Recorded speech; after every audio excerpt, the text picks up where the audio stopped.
তাই আজ আমি ভারতীয় বাজারে জনি জ্বালা এবং চুলকানির জন্য সেরা এবং একমাত্র উপলব্ধ বিকল্পগুলির মধ্যে একটি নিয়ে আলোচনা করব।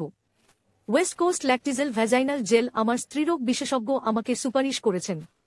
সহবাসের পরে বা উড়ের সময় বা এমনকি প্রসবের পরেও অনেক মহিলা জনিতে জ্বালা পোড়ার সমস্যার মুখোমুখি হন, যা ব্যাকটেরিয়াল ভ্যাজিনোসিস দ্বারা সৃষ্ট হয়, যা ভালোভাবে চিকিৎসা না করলে আরও জ্বালা এবং চুলকানি হতে পারে। ভারতীয় বাজারে বিশ্বাসযোগ্য একমাত্র পণ্য হল ওয়েস্ট কোস্ট ল্যাকটিজেল ভ্যাজাইনাল জেল। এটি আমাদের যোনিতে আবেদনকারীর সহজ প্রযোগ এবং সন্নিবেশের জন্য সপ্তাহে একবার ব্যবহার করার মতো 6টি আবেদনকারীর সাথে আসে। ল্যাকটিজেল বিশেষ পরিস্থিতিতে ব্যবহার করা হয়, যেমন ভারী চুলকানি, অপ্রীতিকর গন্ধ বা জ্বলন্ত সংবেদন। এই লক্ষণগুলি না ঘটলে দয়া করে ব্যবহার করবেন না। আপনি বাক্স থেকেই পণ্যের উপাদানগুলি দেখতে পাবেন, যা শতভাগ পরীক্ষিত, শতভাগ অগন্ধবিহীন এবং অ্যালকোহল মুক্ত, যাতে আর কোনো জ্বালা পোড়া না হয়।